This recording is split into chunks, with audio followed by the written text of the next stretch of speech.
Le sas, c'est le moment où on quitte la vie ordinaire pour entrer dans une certaine énergie de poursuite, d'invention, d'écriture, de découverte qui est à la forme de l'aventure. Ça s'appelle franchir le sas. L'expérience que je décris à travers 20 récits, 20 épisodes d'une sorte de vie ordinaire qui bascule sur un point. Le sas, c'est l'entrée dans l'autre niveau de réalité. Le moment où les choses s'accélèrent enfin, où la vie récit et a déroulé ses méandres devient rapide et tout d'un coup on se dit ça y est, j'y suis, je suis dans le roman. Et c'est ça qui me paraît être la lumière de la vie, la récompense des moments d'attente, c'est quand enfin on franchit ce sas invisible et que sans aucune modification chimique particulière, on est de l'autre côté, on est sorti du temps. Un livre, c'est une unité. Quand on parle d'un livre composé de différentes nouvelles, il y en a 20 dans ce cas-ci, on peut penser à ce terme utilisé si souvent de recueil de nouvelles. Mais recueil donne l'idée que ce sont des textes épars qu'on a rassemblés pour les besoins d'une édition. Ici, on est dans un cas de figure différent. C'est un livre qui a été conçu dès le départ pour avoir cette forme-là, pour être une sorte de mur devant les yeux du lecteur, composé de mosaïques, et ces 20 nouvelles sont 20 mosaïques, mais qui appartiennent et qui forment le même visage, qui appartiennent au même tableau ou à la même dimension du temps. Donc, dès le début, je savais en écrivant ces nouvelles qu'elles seraient au nombre de 20 et qu'elles composeraient le visage de ce récit, le visage de cette aventure. Il fallait trouver chaque fois quelque chose qui commence comme la vie ordinaire, qui sont dans la vie ordinaire, et qui, sur un point, un minuscule point, une sorte de trou d'épingle, faisait que le personnage, celui qui dit je, de manière chaque fois différente, mais toujours au fond homologique, passait le regard et puis passait tout entier de l'autre côté du miroir. De l'autre côté du miroir, qu'est-ce qu'il y a? Il y a la vie qui est inchangée, hein, les mêmes rues, les mêmes maisons, les mêmes visages, les mêmes rencontres, les mêmes trains, les mêmes appartements, les mêmes craquements, les mêmes désirs d'amour ou de solitude. Et simplement, il y a une sorte de dimension en plus. Parfois, je pense que cette dimension, c'est la vitesse, c'est-à-dire un certain niveau de rapidité par lequel on capte les choses. On connaît, par exemple, des films qui sont pris, il y a un film célèbre qui date de 1900 à peu près, qui est pris en temps réel mais dans la durée, et puis qui est diffusé en accéléré de la place de l'Opéra à Paris. Et en captation de durée, et puis en accélération de diffusion, on a l'impression qu'à certains moments, la place se vide, et puis tout d'un coup, les gens se précipitent et zigzaguent comme des fourmis, et puis on recommence à voir la nuit qui envahit et les personnages qui se disséminent. Et tout ça, en 2 minutes, on voit, au fond, une captation de temps qui représente peut-être un jour ou 2 jours. Je pense que la littérature, et un certain type de littérature que j'aime, c'est cette vitesse-là. Non pas une précipitation au galop des événements, mais une précipitation d'urgence, de l'esprit, du regard qui capte cette réalité. C'est quelque chose qu'on peut éprouver, je crois, chacun d'entre nous. Être amoureux, c'est, outre les éléments directement sentimentaux ou les éléments biologiques qu'on devine bien, c'est aussi tout d'un coup avoir l'impression qu'on est entré dans une nécessité plus rapide, plus intense, plus énergique. Et pour arriver à ces effets de resserrement, de passage du sas dans l'autre réalité, il y a, pour chaque nouvelle, chacun de ces 20 récits, une rencontre. Le passage du temps, le passage de l'autre côté de la réalité ordinaire pour rentrer dans l'instance du roman, c'est en général toujours lié à un certain lieu, à une certaine ambiance, parfois plus fantastique, parfois plus légère, parfois ironique ou joyeuse, mais qui ne sont rien d'autre que la coquille, que le cocon, que le continuum dans lequel va venir se présenter un personnage. 18 fois sur les 20 fois qui sont les 20 saccades, les 20 accès de ces nouvelles, ce personnage est une femme. Ce qui ne veut pas dire pour autant que tous les récits, ces 18 récits sur 20, sont des récits d'histoire d'amour, bien que l'amour n'est jamais loin, ou la tentation amoureuse, ou le regret de l'amour.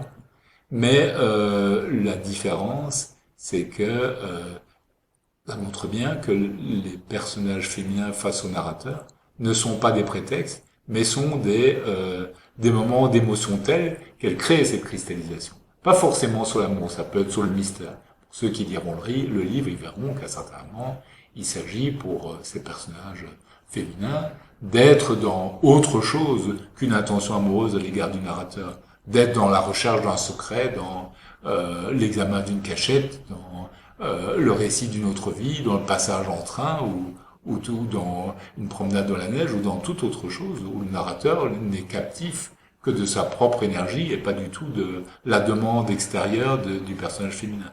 Mais néanmoins, c'est la rencontre entre une conscience qui cherche à trouver le roman de la vie et des personnages qui cherchent autre chose, leur propre part de bonheur sans doute, ou leur propre part de vérité. C'est cette rencontre-là qui produit l'étincelle nécessaire pour que la cristallisation ait lieu. Et la cristallisation, encore une fois, ce n'est pas la cristallisation de l'amour, ou pas forcément, c'est la cristallisation du roman.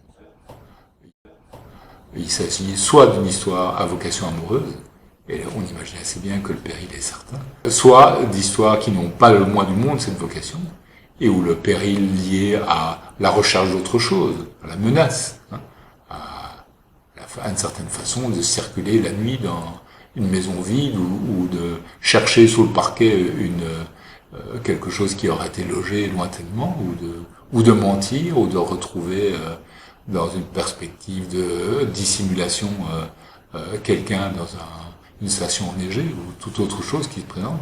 Ces éléments-là montrent la vitesse menaçante du monde à partir du moment où on est dans l'accélération littéraire.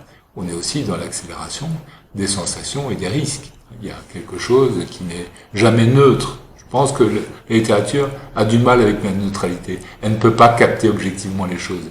Elle dit les battements du cœur de la personne qui vit ou de la personne qui raconte le récit. Elle le dit d'une manière qui fait qu'à certains moments, ce sont les battements qui fournissent ce tempo.